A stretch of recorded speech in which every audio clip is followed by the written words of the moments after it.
قال رسول اللہ صلی اللہ علیہ وآلہ وسلم سیجیء بعدی قوم یرجعون بالقرآن ترجیع الغناء بالنوح.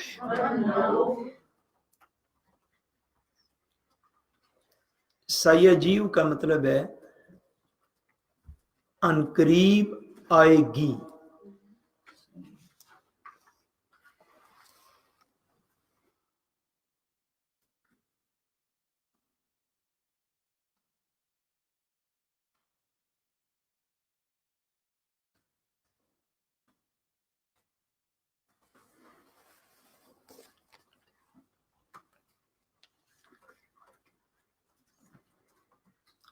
ان قریب آئے گی بعدی میرے بعد. بعد ان بعد جب یا کے لگتے یا کا من ہوتا ہے میں میرا.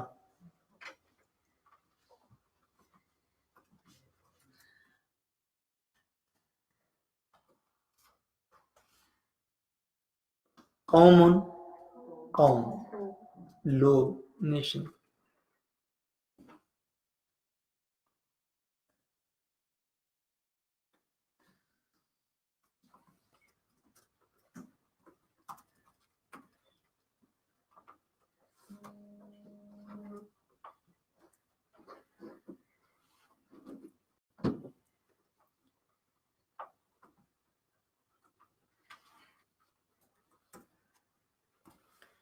یرجعون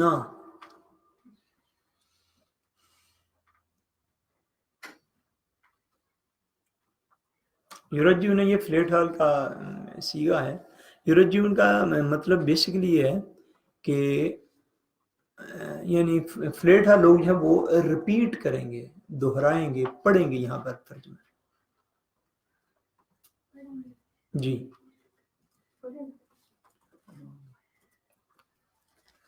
جس کو کہتے ہیں نا کہ رجوع کرنا، لوٹنا، دہرانا، پڑھنا، ان معنی.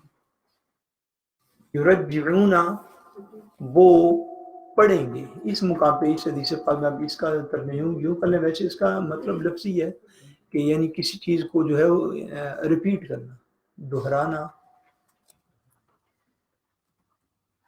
بار بار ایسا کرنا، یوں بھی کہہ سکتے ہیں. با میں نے ساتھ، بالقرآن یعنی قرآن مجید کو.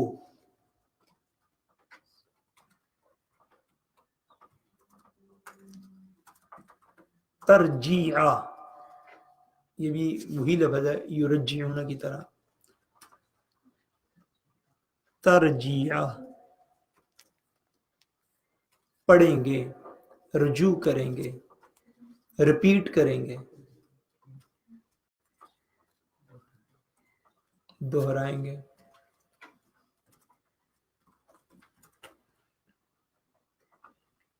غنائی گانا.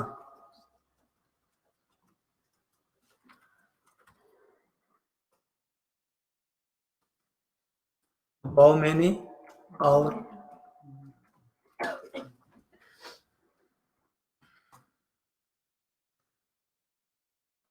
نوحی نوحہ جی نوحہ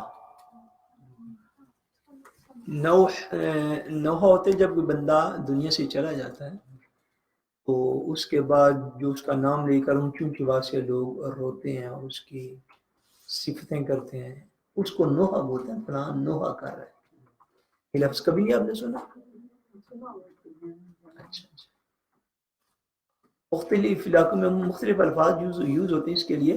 اردو میں اس کو کہتے ہیں نوحہ. نوحہ نہیں کرنا یعنی دکھ کی کیفیت میں جو ہے نا وہ آوازیں اونچی اونچی آواز نکال کے تو کسی چیز کا پڑھنا، اس کو نوحہ کرنا کہتے ہیں.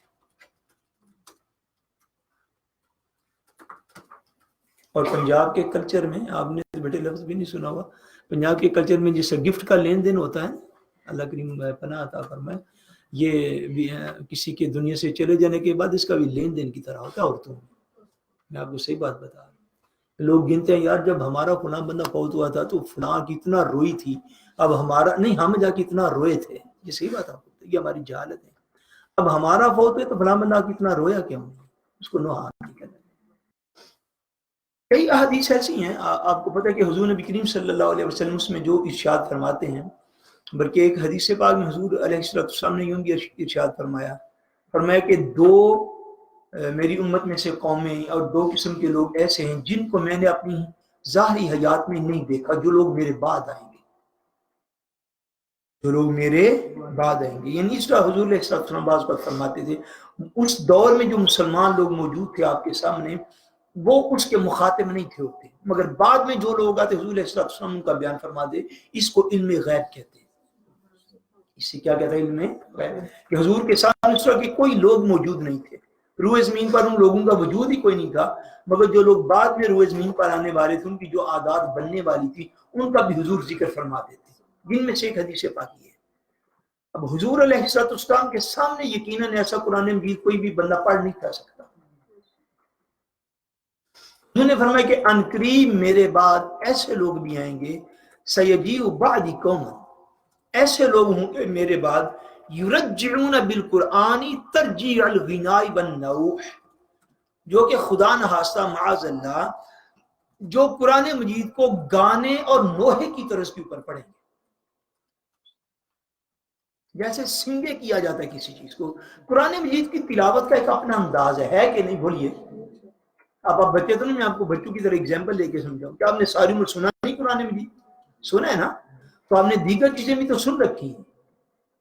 قرآن مجید کی تلاوت کا ایک اپنا اسلوب ہے, اس کا ایک اپنا انداز ہے, اس کی ایک اپنی کیفیت ہے, اس کی ایک خاص ردم ہے جو چلتا آتا ہے.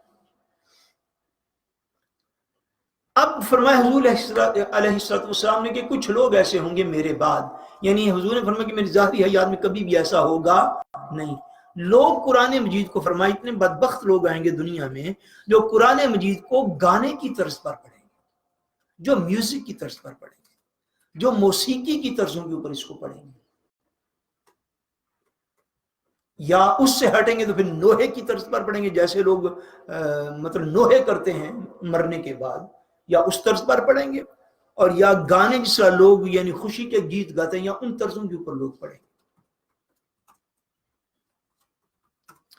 آپ کے علم میں ہے کیا ویسے لوگ موجود ہیں؟ پتہ ہے آپ کو کہ کوئی نہیں پتا؟ اب میں نام لے کے تو بتانے سے رہا, لیکن دنیا کو کھلی آنکھوں سے دیکھتے رہنا چاہیے تاکہ آپ کو پتہ چلے کہ حضور علیہ السلام کی زبان اقدس سے جو لفظ نکلا وہ دنیا میں سچ ہو گیا, وہ اس کے سچ ہونے کے علاوہ اور کوئی چانسز موجود نہیں ہوتے. اسی کو نبوت کہتے ہیں, نبی کہتے ہیں اسے. نبی کی زبان اقدس سے جو بات بطور خبر نکل جاتی ہے وہ دنیا میں پوری ہو کے رہتی ہے. یہ بات یاد رہے گی. اب اس دور میں ہمارے بچپن تک بھی یقیناً ایسی کیفیت نہیں تھی, نہ ہم نے کبھی ایسا سنا, لیکن اب ایسے لوگ موجود ہیں جو کہ قرآن مجید کو موسیقی اور گانوں کے طرز کے اوپر گاتے ہیں, بلکہ ساتھ باقاعدہ اپنے سارے انسٹرومنٹس رکھ کے, جن انسٹرومنٹ سے اللہ اور اللہ کے رسول نے منع فرمایا تھا. آپ دیکھیے نا, اسی کو زوال کہتے ہیں. اور ہماری مسلمان نوجوان نسل جو ہے وہ اس کو سمجھے کہ یہ تو بڑا عبادت گزار بندہ ہے. اب ہماری حالت یہ ہو گئی, ہمیں نہ کسی قاری صاحب کا پڑھا ہو قرآن مجید گوشن تھا ہمارے ہاں. یعنی جب میں اس طرح کی بات کرتا ہوں تو اس سے آپ 40-50 لوگ تو مراد نہیں ہیں, مراد یہ کمیونٹی کے ساری کمیونٹی مراد ہوتی ہیں. نہ ان لوگوں کو کسی حافظ قرآن کا پڑھا ہوا ایکسیپٹیبل ہے, نہ کسی عالم دین کا. ان کو ایکسیپٹیبل ہی ان لوگوں کا جو ہارمونیم کے ساتھ قرآن مجید کو پڑھتے ہیں, اور وہ ان کے لیے بڑے عظیم لوگ جو وہ کنسیڈر ہوتے ہیں. دیکھیں جی کتنا اچھا بندہ ہے, یہ نوجوان نسل کو قرآن کی طرف لا رہا ہے. انا للہ و انا الیہ راجعون. ایک نوجوان نسل بہت بڑا ایشو ہے اس دنیا میں, بچے اس سے بڑا ایشو ہے. آپ باتوں کو درست پراپر طریقے سے سمجھیے. آپ نے قرآن مجید کو ویسے پڑھنا ہے, ہر چیز کی میں نے کہا وہ ایک لمیٹیشن ہے, اس کی حدیں ہیں, اس کی گرینڈس ہیں. قرآن مجید کو ویسے ہی آپ نے پڑھنا ہے نا جیسے اللہ اور اللہ کا رسول سننا چاہتے ہیں.